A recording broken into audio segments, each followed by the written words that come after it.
Siapa yang terbesar dalam kerajaan surga? Kita semua tahu, tentu itu bukanlah seorang pemimpin atau penguasa, melainkan orang yang paling serupa dengan anak. Ya, anak manusia. Apa cirinya yang paling khas?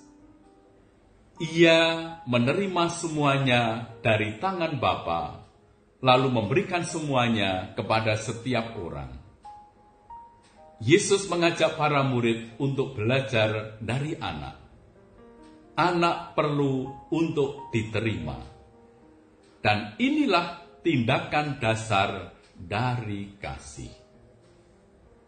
Seorang ibu yang mengizinkan janinnya hidup dalam rahimnya adalah teladan manusia yang menerima.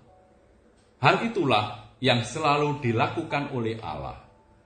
Allah selalu menerima kita para pendosa.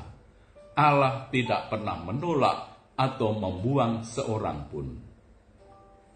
Karena itu, ketika para murid mempertengkarkan soal siapa yang terbesar, Yesus menegur dan mengajak mereka untuk belajar dari anak. Untuk itu para murid perlu untuk bertobat. Bertobat dan menjadi seperti anak kecil, kata Yesus.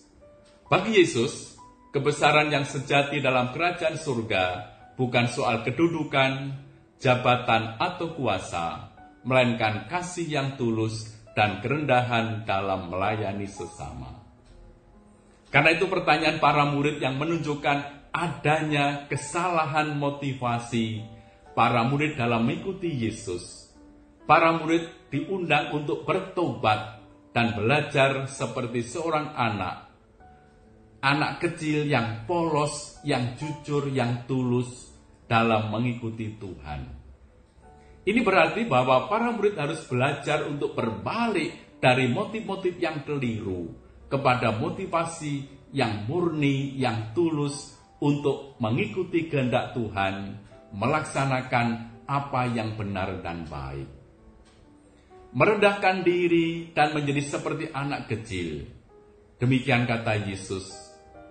Barang siapa merendahkan diri dan menjadi seperti seorang anak, dialah yang terbesar dalam kerajaan surga. Maka motivasi yang kurang murni dalam pelayanan, yang seringkali juga mempengaruhi dan ada pada diri kita, haruslah dibenarkan, diluruskan. Seringkali makin luas pelayanan kita, juga kita gampang untuk dibelokkan ke motivasi-motivasi yang kurang murni. Untuk itu, seorang pelayan Tuhan haruslah terus belajar dan bercermin pada teladan Yesus sendiri yang datang ke dunia untuk memberikan nyawanya. Yesus memberikan contoh yang amat jelas ketika pada malam perjamuan terakhir, Yesus membasuh kaki murid-muridnya. Kerendahan hati dalam menjalani tugas pelayanan adalah sikap dan karakter utama Yesus yang harus terus dimiliki dan dipelajari oleh para pelayan Tuhan. Menganggap rendah orang lain, ini menunjukkan sikap orang yang tinggi hati dan tentu tidak berkenan pada Tuhan. Anak kecil yang polos, yang sederhana, ada selalu bersama dengan Allah, dan malaikat-malaikatnya di surga senantiasa memandang kepada Allah, kepada Bapanya yang siap membela mereka. Murid Yesus jangan merendahkan orang kecil, orang miskin dan tertindas, tetapi diundang untuk ikut membela dan mengusahakan kesejahteraan mereka. Dan inilah yang kiranya berkenan di hati Allah. Memang yang kecil, yang miskin itu seringkali rentan untuk tersesat. Tetapi Tuhan sangat peduli dengan setiap orang yang tersesat dan jauh darinya. Dia selalu mencari, sebagai gembala mencari sampai menemukannya, membawanya kembali.